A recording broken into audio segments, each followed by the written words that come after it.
पत्र के लिए धन्यवाद। कार्यक्रम के सभी सुनने वालों को अरुण पांडे का नमस्कार और स्नेहा सिंह हमारे साथ हैं। श्रोताओं, आपके बहुत सारे मेल हैं हमारे पास। स्नेहा जी, आपको नमस्कार हमारी ओर से। नमस्कार अरुण जी, और हमारे सुन रहे तमाम आकाशवाणी के श्रोताओं को भी मेरा प्यार भरा नमस्कार जी। तो अरुण जी, देर ना करते हुए हम मेल्स पढ़ने का सिलसिला शुरू करते हैं, क्योंकि अधिक से अधिक मेल लेना हमारा काम है जी। तो पहला मेल आया है ग्राम जसवाड़ी, जिला खंडवा, मध्य प्रदेश से दुर्गेश नागनपुरे, राधेश्याम नागनपुरे, वंदना, भावना, बिंदु, गोलू और कुसुमबाई नागनपुरे का। नमस्कार जी। नमस्कार आपको भी। हमें आकाशवाणी वाराणसी के सभी कार्यक्रम बहुत अच्छे लगते हैं। हमें दिनांक 4 अप्रैल 2025 दिन बुधवार का युववाणी कार्यक्रम बहुत अच्छा लगा। युववाणी कार्यक्रम में प्रतिदिन दी जाने वाली जानकारियां बहुत ही लाभदायक लगती हैं। जी बिल्कुल, आपने सही कहा दुर्गेश जी। युववाणी कार्यक्रम का मकसद ही यही है कि हमारे जो युवा साथी रेडियो से जुड़े हैं उन्हें रोजगार और ज्ञान विज्ञान की बातें इस कार्यक्रम में बताई जाएं। और 4 अप्रैल का प्रोग्राम आपको पसंद आया, आपकी बधाई अनुभाग अधिकारी और कंपियर्स तक पहुंच रही है। ये जरूर आपको कहेंगे कि बाकी कार्यक्रम भी आप सुने और उसके बारे में भी आप प्रतिक्रियाएं भेजेंगे तो हमें और अच्छा लगेगा। बिल्कुल। अगला मेल आया है कोटवा, कपिलधारा, सराय मोहना, वाराणसी से रतिना त्रिपाठी जी का। आप दोनों को प्रणाम अरुण जी और स्नेहा जी, आपको भी हमारा प्रणाम। मेरे बहुत सारे पत्र आपके पास हैं, कृपया पत्र शामिल करें, क्योंकि पुराने हो जाने पर वो शामिल नहीं हो पाते हैं, जबकि मैं अपने व्यस्ततम समय के बावजूद हर सप्ताह पत्र भेजता रहता हूं। आपने सही लिखा रतिनाथ जी, आपके हर हफ्ते मेल हमें प्राप्त होते हैं, लेकिन कभी कभी क्या होता है कि जो चुनते हैं श्रोताओं के जिनके मेल शामिल होने होते हैं, तो उनमें ये ध्यान रखना होता है कि कुछ श्रोताओं को 2-3 हफ्ते गैप न हो जाए। इस कारण से कभी 1-आध हफ्ते आपका मेल रह जाता है। लेकिन आज भी जैसे आपका मेल शामिल है और हमें जहां तक याद है पिछले हफ्ते भी आपका मेल शामिल हुआ है, तो आप यूं ही लिखते रहें और तसल्ली रखें, आपके मेल जरूर यूं ही शामिल होते रहेंगे। जी। आगे ये लिखते हैं कि 14 मार्च होली के अवसर पर इस बार सुबह बनारस को हमेशा की तरह खास नहीं बनाया गया।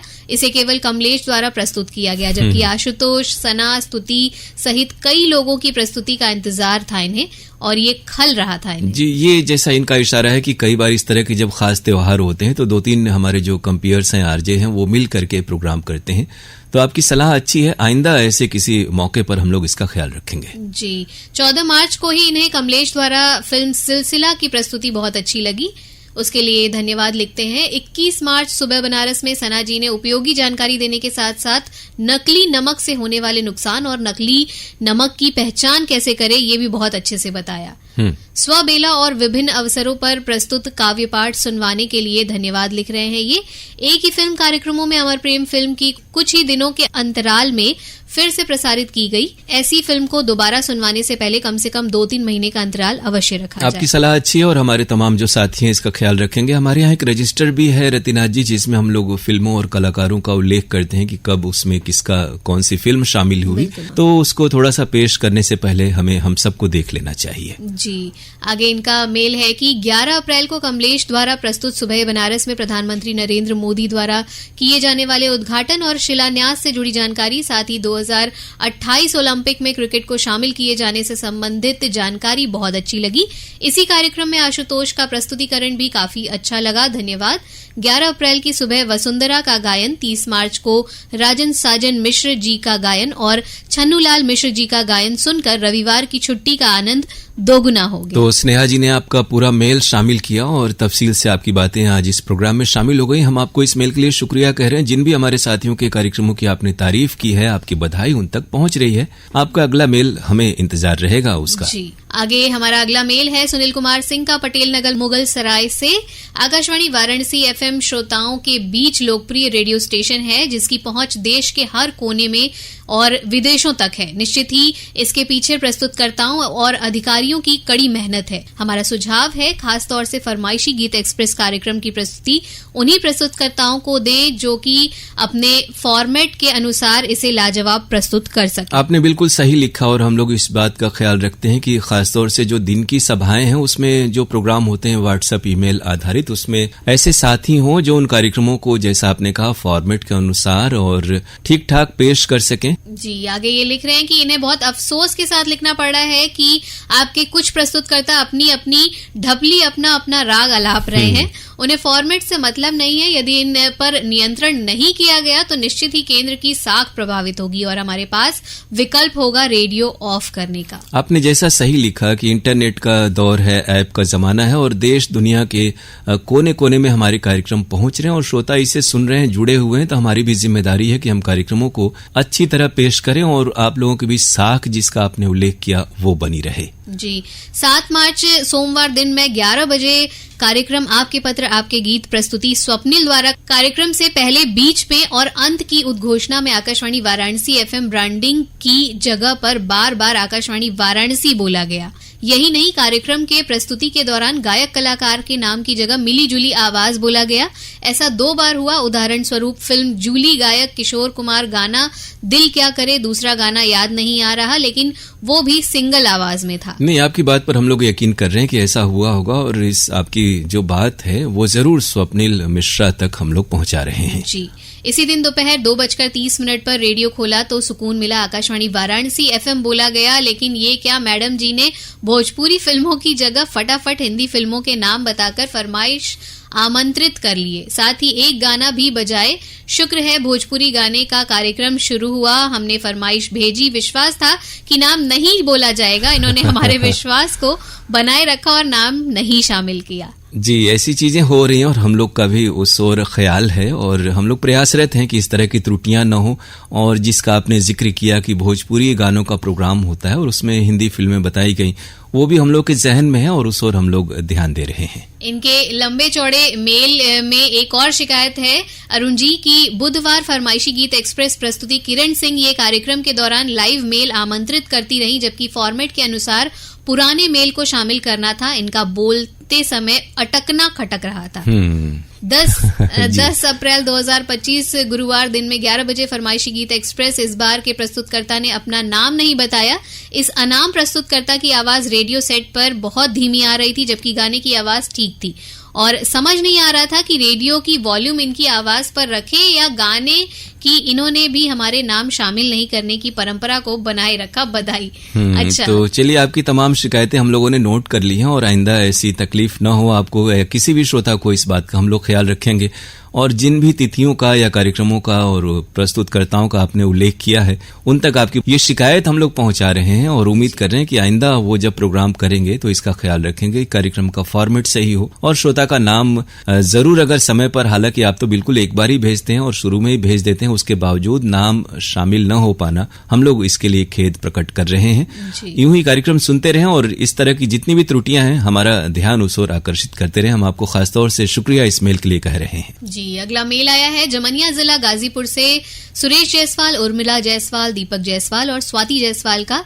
ये लिखती हैं कि 14 अप्रैल को आपके पत्र आपके गीत प्रोग्राम जिस उद्घोषक भाई ने पेश किया, उन्होंने न तो प्रोग्राम के शुरू में ना ही अंत में अपना नाम बोला और तो और फरमाइशी कार्यक्रम में बहुत कम नाम शामिल किए, जिसमें मेरा भी पत्र शामिल नहीं किया गया। और दोपहर में भोजपुरी फरमाइश के गीतों में भी उन्होंने अपना नाम नहीं बताया। वैसे जहां तक मुझे याद है आवाज अरविंद की थी। उन्होंने मुझे व्हाट्सएप फरमाइश में भी मेरा नाम नहीं शामिल किया और व्हाट्सएप भेजने के बाद उन्होंने मेरा व्हाट्सएप शामिल तो किया, लेकिन बीच में से उन्होंने नाम पढ़ने शुरू किए और मेरे नाम को छोड़कर सभी नाम शामिल किए, जबकि मेरा नाम सबसे पहले ऊपर लिखा था। और ऐसा उन्होंने क्यों किया मुझे समझ नहीं आया। उनको मुझसे क्या एलर्जी है?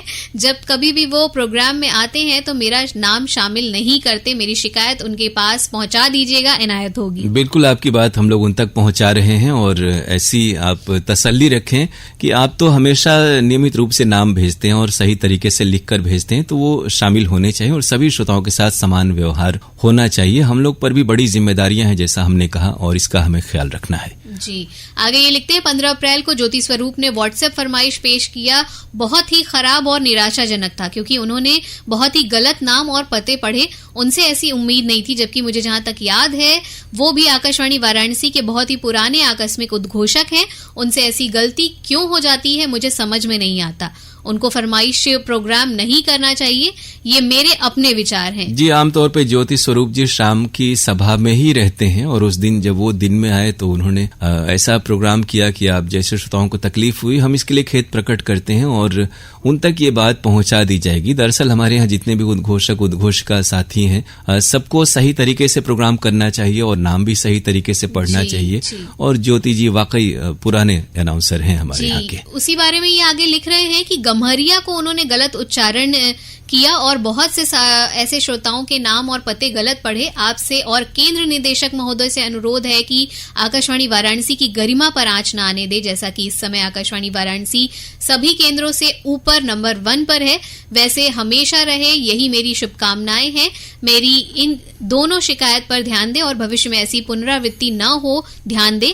आपका नियमित और पुराना श्रोता। जी, बहुत पुराने आप श्रोता हैं सुरेश जी, हमें मालूम है और आपने जिन बातों की ओर हमारा ध्यान दिलाया है उससे हम सभी गंभीरता से ले रहे हैं और जरूर इस पर हम लोग चर्चा कर रहे हैं और ऐसी गलतियां न हो इस बात का हम लोग ख्याल रखेंगे। यूं ही आप कार्यक्रमों के साथ जुड़े रहें और आपने सही कहा कि हमारे केंद्र की एक गरिमा है, जो दूर दूर के श्रोता हमसे जुड़े रहते हैं, प्रोग्राम का इंतजार करते हैं, तो इस बात का ख्याल रखना हमारी भी जिम्मेदारी है। इस मेल के लिए शुक्रिया सुरेश जी आपको। जी, अगला मेल है नीरज कुमार मंडल, ग्राम सुरनिया, जिला गोड्डा, झारखंड से। पूरे आकाशवाणी परिवार को हमारा प्यार भरा नमस्कार। हम आकाशवाणी वाराणसी के सभी कार्यक्रम बड़े चाव से सुनते हैं। हमारे नजदीकी बहुत से आकाशवाणी केंद्र हैं, लेकिन आकाशवाणी वाराणसी जैसा बात कहीं नहीं है। रेडियो के पुराने प्रस्तुतकर्ता के अंदाज कुछ अलग ही होते हैं। दिनांक 30 मार्च को लोकरंग कार्यक्रम सुना जो बहुत अच्छा लगा। प्रस्तुति अरुण सर का लाजवाब था। आजकल व्हाट्सएप पर तकनीकी खराबी बहुत अधिक मिल रही है। हम श्रोताओं को मेल पर अपनी फरमाइश भेजना पड़ रहा है, लेकिन कुछ श्रोता मेल नहीं कर पाते होंगे, इसलिए आकाशवाणी टीम से अनुरोध है कार्यक्रम प्रस्तुत होने से 5-10 मिनट पहले व्हाट्सएप की जांच जरूर कर लें। बिल्कुल आपने सही लिखा, हम लोग हमेशा जांच भी कर लेते हैं, लेकिन व्हाट्सएप जो है वो एक मोबाइल के जरिए खुला करता था। इन दिनों चल रहा है, हफ्ते भर हो गए कि ये दुरुस्त है और आपके व्हाट्सएप के कार्यक्रम प्रसारित हो रहे हैं, लेकिन उधर मार्च के आखिर से लेकर के और अप्रैल के पहले पखवाड़े तक व्हाट्सएप नहीं चल रहा था। तो हम लोग जांच जरूर कर लेते हैं और मोबाइल के जरिए खुलता था, इसलिए वो नहीं खुल रहा था। अब वो स्थिति ठीक हो गई है। उम्मीद है आपको ये शिकायत दूर हो गई होगी। जी, आगे ये लिखते हैं, जब मुझे कुछ दिन पहले अरुण सर के द्वारा पता चला पोस्ट कार्ड अभी भी आकाशवाणी वाराणसी केंद्र पर आते हैं, तो ये सुनकर मैं भावुक हो गया और पुरानी यादों में खो गया। बिल्कुल वक्त बदला है और पहले का दौर था, हम लोग भी रेडियो स्टेशनों में बहुत सारी जगहों पे आपस में भी चिट्ठियां लिखते थे और वो 15-20 दिन, हफ्ते 2 हफ्ते बाद पहुंचा करती थी। लेकिन हमारे बहुत से पारंपरिक और पुराने श्रोता हैं नीरज जी, उनके पास पोस्ट कार्ड हैं और वो भेजते हैं और वाकई अभी भी हमारे पास डाक से पोस्ट कार्ड आते हैं। जी, आगे ये लिखते हैं कि पुराने समय के वो बात अब कहाँ। पुराने जमाने के बारे में अरुण सर अगर आप 2 लाइन कुछ बोले तो अच्छा लगेगा। हम 2 लाइन बोलने की ये 2 लाइन बोलने की जगह तो है नहीं, लेकिन फिर भी आपके बातों का हम लोग ख्याल रखेंगे और इसी तरह आप मेल भेजते रहें और प्रतिक्रियाओं से हमें अवगत कराएं, कार्यक्रम सुनते रहें। बहुत शुक्रिया इस ईमेल के लिए। जी, अगला मेल आया है अरुण जी, दिलशाद हुसैन, मुबारकपुर, ऊंची तकिया, आजमगढ़, उत्तर प्रदेश से।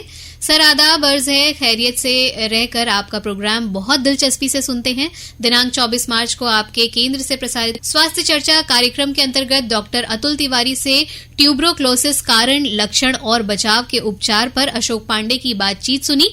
अत्यंत ज्ञानवर्धक और प्रभावशाली लगी। इतनी लाजवाब प्रस्तुति के लिए आकाशवाणी वाराणसी केंद्र को हार्दिक बधाई। दिनांक 31 मार्च ईद उल फितर के मुकद्दस मौके पर आकाशवाणी वाराणसी एक खुसूसी खुशियों की ईद में तकरीर और नात शरीफ सुना, बहुत पसंद आया। इतनी अच्छी प्रस्तुति के लिए सना सलीम और राजेश कुमार गौतम सर को दिल से मुबारकबाद। तो आपको ये दोनों ही प्रोग्राम पसंद आए, खासतौर से स्वास्थ्य चर्चा और ईद उल फित्र के मौके पर जो खास प्रोग्राम पेश किया गया, तो आपकी बधाई विशेषज्ञ चिकित्सक अशोक पांडे और अगले कार्यक्रम के लिए सना सलीम और हमारे कार्यक्रम प्रमुख राजेश कुमार गौतम जी तक पहुंच रही है। जी, आगे ये लिखते हैं, दिनांक 1 अप्रैल को आपके केंद्र से प्रसारित कार्यक्रम फरमाइशी गीत एक्सप्रेस जो ईमेल पर आधारित था, अरुण सर द्वारा प्रस्तुत सुना। सभी चुनिंदा गीत मनभावन लगे। इतनी लाजवाब प्रस्तुति के लिए अरुण सर को दिली मुबारकबाद। दिनांक 3 अप्रैल को कार्यक्रम फरमाइशी गीत एक्सप्रेस अरुण सर द्वारा प्रस्तुत सुना। सभी चुनिंदा गीत मन भावन लगे। इतनी लाजवाब प्रस्तुति के लिए आकाशवाणी वाराणसी केंद्र को हार्दिक बधाई। आजकल आकाशवाणी वाराणसी केंद्र हमारी पसंदीदा अनाउंसर कीर्ति जी, रूपा जी, बंदा जी, ये कौन है सर? कीर्ति का तो स्मरण है, वो फिलहाल हमारे केंद्र पर नहीं है। हाँ। और रूपा जी और बंदा जी, हमें लग रहा है कुछ नाम लिखने में हुई है गड़बड़ी, या फिर जो कंपेयर्स होते हैं ग्राम जगत या अग्नैया के ये होंगे, क्योंकि ये नाम हमें भी नहीं याद हैं और हमसे भी पहले रहे होंगे तो और बात है।